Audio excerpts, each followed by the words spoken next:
Students, from today we are going to start a new lesson. Lesson number 11, a reflection of light. A reflection of light. Okay? In this lesson, at first we have to see the two types of mirror. One is concave mirror, second one is convex mirror. तुम्हाला दिसतंय समोर इथे? हा बघा, याला म्हणतात concave mirror, याला म्हणतात कॉन्व्हेक्स मिरर. मिरर तर आपल्याला माहिती आहे ना, आपण जो घरी वापरतो ना जनरली तो प्लेन मिरर आहे. आणि गाड्यांचा आरसा असतो बघा मागचं पाहण्यासाठी वगैरे. हे जे मिरर आहेत ना, हे बघा स्पिरिकल मिरर आहे. किंवा दाढी करण्यासाठी पण बघा मिरर मध्ये चेहरा मोठा दिसतो बघा, हे स्पिरिकल मिरर असतात. ओके, मग आपल्याला एक्झॅक्टली यांचे युजेस बघायचंय, रे डायग्राम्स बघायचे. खूप सोपा लेसन आहे आणि तुम्हाला नेक्स्ट इयरला सुद्धा याच्यावर टाईपच लेन्सवर स्टडी आहे. यावेळी तुम्हाला मिररचा स्टडी करायचा. बघूया आपण पहिल्यांदा कॉन्केव मिरर म्हणजे काय. कॉन्केव मिररची डेफिनेशन रीड करतो बघा. If the inner surface of the spherical mirror is reflecting surface then it is called concave mirror. बघा, इनर सरफेस रिफ्लेक्टिंग आहे, ही बॅक साइड आहे. याला जर शेडिंग केली आणि ही बॅक साइड आहे. मग इनर साइड रिफ्लेक्टिंग असली की त्याला म्हणतात कॉन्केव मिरर. आणि स्पिरिकल मिरर मध्ये राऊंड असतो, थोडासा शेप असा राऊंड असतो म्हणून त्याला स्पिरिकल मिरर असं म्हणतात. आपल्या घरी असतो तो बघा असा प्लेन मिरर असतो आणि हा असा थोडासा असा वक्र असतो म्हणून त्याला स्पिरिकल मिरर असं म्हणतात. बघा डेफिनेटली काय आहे बघा पुन्हा. If the inner surface of spherical mirror is reflecting, then it is called concave mirror.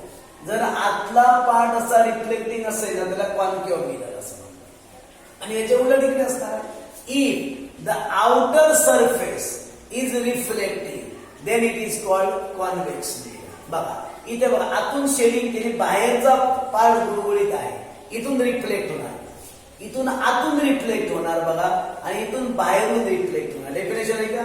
If the outer surface of spherical mirror is reflecting then it is called convex mirror. याला म्हणतात convex mirror. आता तुम्हाला माहिती बघा याच्यामध्ये काही concept आहे जे तुम्हाला काही बघायचे. तर पोल म्हणजे काय, सेंटर ऑफ कर्वेचरचा मिनिंग काय होतो, रेडियस ऑफ कर्वेचरचा मिनिंग काय, प्रिन्सिपल ऍक्सिस म्हणजे काय, फोकस प्रिन्सिपल फोकस म्हणजे काय, आणि फोकल लेंथ. एवढ्या कन्सेप्ट तुम्हाला बघायच्या. Pole, centre of curvature, radius of curvature, principal axis, principal focus आणि फोकल लेंथ.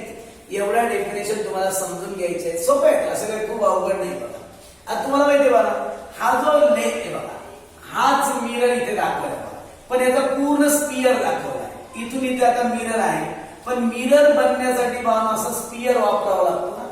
या स्पियरचाच बाजून पार्ट काढून हा मिरर तयार झाला. मग हा मिररचा जो सेंटर आहे ना त्याला म्हणतात पोल. पोल म्हणजे काय बघा डेफिनेशन पोलची. The centre of the mirror surface is called is pole. Centre of the mirror, हा मिरर आहे इथून एवढा, या मिररचा जो सेंटर आहे त्याला पोल असं म्हणतात. सिंपल वन सेंटेंस में डेफिनेशन बघा. Centre of the mirror surface is called काय ना पोल. कळतंय का. मिररचा जो सेंटर आहे त्याला पोल असं म्हणायचं. नेक्स्ट बघा, सेंटर ऑफ कर्वेचर, याला म्हणतात सेंटर ऑफ कर्वेचर. नेमकं काय बघा, हा जो मिरर आहे या स्पियर पासून बनलाय का. स्पियर म्हणजे गोल, या गोलापासून हा पार्ट बनलाय का. मग याचा जो सेंटर आहे, हा जो गोल काढलाय की नाही, याचा जो सेंटर आहे त्यालाच म्हणतात सेंटर ऑफ कर्वेचर. म्हणजे मिरर ज्या स्पियर पासून बनलेला आहे त्या स्पियरचा, त्या गोलाचा जो सेंटर आहे त्याला सेंटर ऑफ कर्वेचर असं म्हणतात. डेफिनेशन आहे का. Centre of curvature, the centre of the sphere, the centre of the sphere of which the mirror is a part. Center of the sphere of which mirror is the part is called center of curvature of mirror. कळतं का तुम्हाला. हा centre कुणाचा centre आहे? स्पियरचा centre आहे. या sphere पासूनच हा भाग काय बनलेला आहे? मला मिरर बनलेला आहे. मग काय ना बघा, centre of sphere of which the mirror is a part is called centre of curvature. म्हणजे मिरर ज्या स्पियर पासून बनलेला आहे त्या स्पियरच्या सेंटरला म्हणतात centre of curvature. Same definition आहे रेडियस ऑफ कर्वेचर. हे बघा, हे स्पियर आहे, गोल आहे, याला तर आपण रेडियस म्हणा, हे तर तुम्हाला कळतं, हे रेडियस आहे. मग डेफिनेशन कसं सांगा? Radius of sphere, radius of sphere of which the mirror is a part is called radius of circle, radius of curvature. फक्त बघा सेंटरच्या ठिकाणी रेडियस वर टाकायचं, बाकी तसंच. बघा definition, the radius of sphere, the radius of sphere of which the mirror is a part is called the radius of curvature, radius of curvature of mirror. बघा किती सिंपल आहे बघा. radius of the sphere of which the mirror is a part is called radius of curvature of mirror. Definition आतापर्यंत काय घेतलं? Pole सांगितलंय, centre of curvature झाला, आणि नंतर आला कर्वेचर, रेडियस ऑफ कर्वेचर. आता प्रिन्सिपल ऍक्सिस म्हणजे काय? The straight line passing through the centre of curvature and pole. C आणि P, C P for pole, C for centre of curvature. यामधून जी स्ट्रेट लाईन काढणार ना त्याला म्हणतात प्रिन्सिपल ऍक्सिस. डेफिनेशन आहे का principal axis? The straight line passing through the pole and the center of curvature of mirror is called principal axis. The straight line passing through the pole and the center of curvature is called principal axis. Pole आणि center of curvature मधून जाणारी जी straight line आहे त्याला काय म्हणतात? Principal axis असं म्हणतात. आता याला बघा तुम्हाला प्रिन्सिपल फोकस म्हणजे काय? आता तुम्हाला इथे दिसतंय का? याला आपण म्हटलं कॉन्केव्ह मिरर आहे. दुसरं हा कॉन्केव्ह मिरर इथे डायग्राम दाखवतो. आता एक डायग्राम मी तुमच्या लक्षात येतो. हे पॅरलल रेज काढले बघा, parallel to the principal axis. हे रेज दिसतात का? मिरर मधून रिफ्लेक्ट झाले बघा. मिरर मधून रिफ्लेक्ट झाल्यानंतर एकाच पॉइंट मध्ये आले बघा, सगळे एकाच पॉइंट मध्ये आले. याच पॉइंटला म्हणतात प्रिन्सिपल फोकस. दिसतंय का? एवढं डायग्राम कळतंय का? The parallel rays to the principal axis after reflection they met at a point on the principal axis. This point is called principal focus. कळतं का तुम्हाला? हे कॉन्केव्ह मिरर आहे, हे पॅरलल रेज होते बघा, दिसतंय का? यांचं रिफ्लेक्शन झालं, रिफ्लेक्शन झाले म्हणजे रिटर्न आले बघा. रिफ्लेक्शन आल्यानंतर एकाच पॉइंट मध्ये आले बघा, सगळे एकाच पॉइंट मध्ये आले. याच पॉइंटला म्हणतात प्रिन्सिपल फोकस असं म्हणतात. तर कुठला मिरर आहे तो? कॉन्केव्ह मिरर आहे. डेफिनेशन आहे का कॉन्केव्ह मिररची? Incident ray which are parallel to the principal axis of a concave mirror. या रेला भाग इन्सिडेंट रे म्हणतात. जाणारे रे त्याला म्हणतात incident ray. Parallel to the principal axis of concave mirror. पुढे बघा, after reflection from the mirror meet at particular point in front of the mirror on the principal axis. This point is called principal focus of concave mirror. It is simple है बघा. Incident ray parallel to the principal axis of concave mirror. लक्षात घेतलंय. After reflection they meet at a certain particular point on the principal axis. हा principal axis आहे ना, straight line.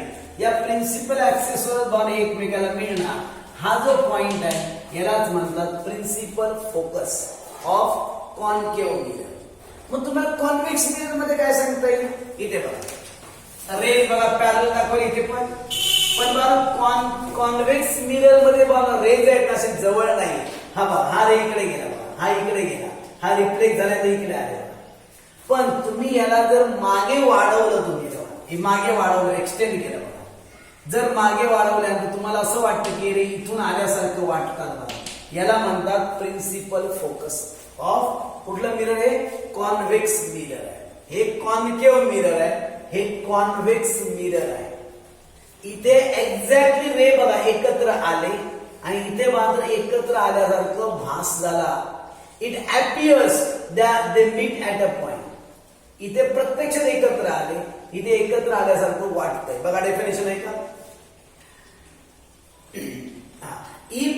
In case of convex mirror, incident ray parallel to the principal axis after reflection appears to come from the particular point behind the mirror. बघा मिररच्या back साइडला एकाच point मधून आल्यासारखं वाटतं. appears to come from the point behind the mirror.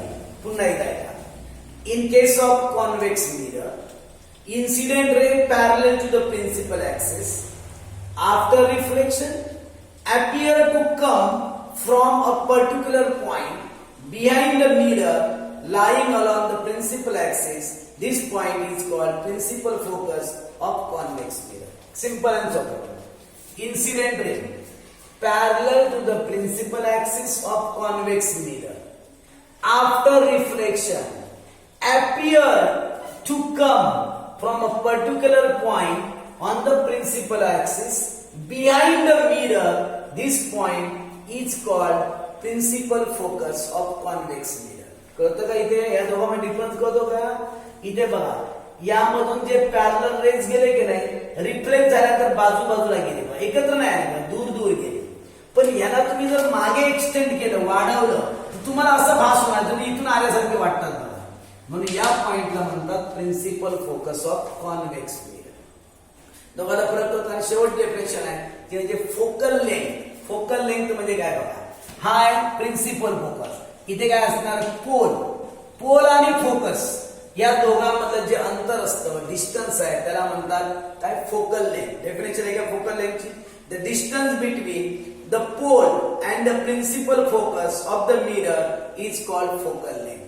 The distance between the principal focus and pole is called focal length of the mirror. Mirror ची focal length म्हणजे या दोघांमधील डिस्टन्स. किती सिंपल डेफिनेशन सांगितलं बघा. कोणकोणतं डेफिनेशन झालं बघा. पोल, मिररचा जो सेंटर आहे त्याला पोल म्हणतात. हा सेंटर ऑफ कर्वेचर. मिरर ज्या स्पियर पासून बनलाय त्याचा सेंटर म्हणजे सेंटर ऑफ कर्वेचर. याला म्हणतात रेडियस ऑफ कर्वेचर. या स्पियरची बांध रेडियस म्हणजे radius of curvature. Straight line passing through centre of curvature and pole is called principal axis. Next one बांध काय ही कुठला आहे ती? Principal focus of concave mirror, principal focus of convex mirror. आणि शेवटची डेफिनेशन सांगितली म्हणजे फोकल लेंथ. या दोघांमध्ये डिस्टन्स बघा, या दोघांमध्ये पोल असणार ना, या दोघांमध्ये डिस्टन्स त्यालाच काय म्हटलं तर फोकल लेंथ असं. एक लक्षात घ्या, मिररचा स्टडी करताना पहिल्यांदा कन्सेप्ट कळणं गरजेचं आहे. त्यामुळे कंपल्सरी समजून घेणं गरजेचं आहे. ओके.